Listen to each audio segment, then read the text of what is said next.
Les fils de Dieu commencent à tricher pour avoir le visa, la nationalité. Et il est ici, Jésus revient. Alléluia. Il a triché le visa pour arriver ici. Vraiment. Là aussi, mettez ça dans la poubelle. Vraiment, pardonnez-moi. C'est bon. C'est bon, hein? C'est bon. Que Dieu soit loué. Amen. Maintenant, je lis ça, ceci pour terminer, parce que je lis ceci pour terminer. L'enfant prodigue. Le frère Branham ici relate une histoire. Maintenant, là, je descends. Là, on a déjà fini. Le frère Branham relate une histoire.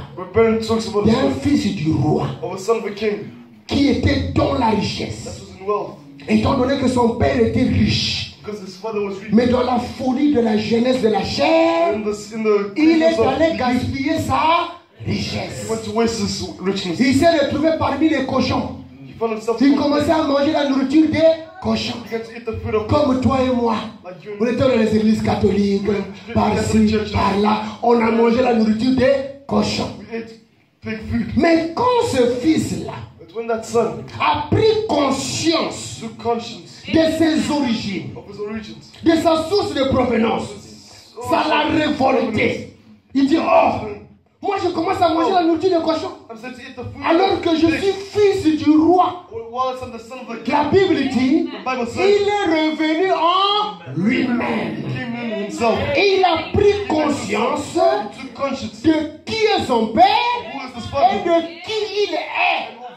Une fois qu'il a pris cette conscience-là, il a dit, ah non, je dois repartir. Malgré le péché que tu as commis, Dieu t'attend. Malgré le visa que tu as truqué, Dieu t'attend. Même si tu avais fait l'enfant et tu as trompé ton mari que c'est son enfant, Dieu t'attend. Tu as triché par-ci, par-là.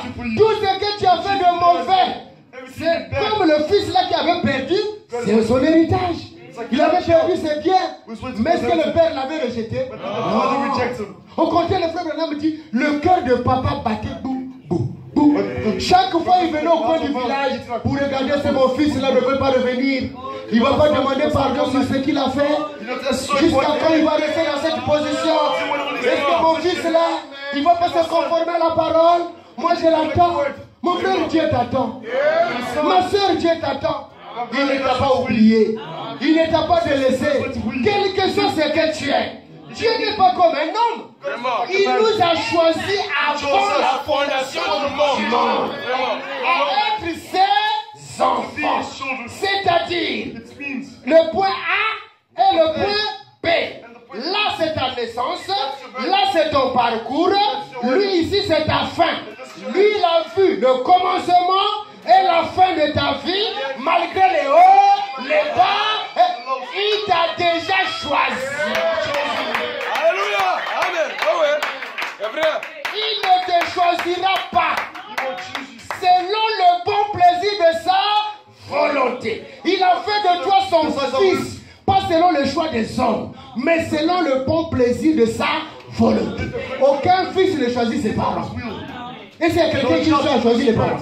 Et le fils vient au monde après une relation amoureuse de deux personnes sous l'impulsion du plaisir. Ah là, c'est trop compliqué à expliquer. Mais vous avez seulement entendu. Donc Dieu t'a choisi en tenant compte de tout ce que tu es là. Il t'a pas choisi comme étant, il est surpris de ce que tu fais. Non, Dieu n'est pas surpris. Mais il avait déjà immolé un agneau avant la fondation du monde. Pour pardonner tes péchés, pour te laver, pour te nettoyer. Parce qu'il avait déjà dit lui-même, il n'y a pas de place en enfer pour un fils de Dieu. Il n'y a pas de place en enfer pour une fille de Dieu. Malgré tes péchés, malgré tes manquements, malgré tes erreurs, Dieu t'a déjà choisi. Alors écoutons ce que le Père dit. C'est ce que l'Église a besoin. Je vais lire carrément la partie essentielle.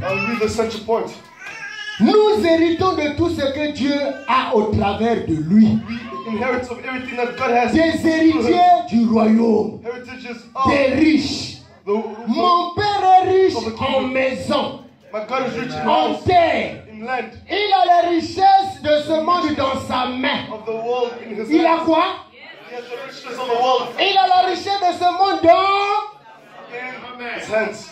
C'est ce que nous sommes. Revenons simplement en nous-mêmes. Oh, je peux le voir. Alors qu'il commence à revenir en lui-même, il a dit, oh, si seulement je pouvais retourner à la maison. Notre Père est riche. Il a le spirituel, il a le physique. C'est qu'il veut que tu reconnaisses seulement ta position. Si tu reconnais ta position, il a ses larges bras ouverts pour te donner tout ce dont tu as besoin. Parce qu'il avait déjà dit, demandez tout ce que vous voulez. Tout. On n'a pas dit sauf. Sauf, c'est nous qui mettons sauf.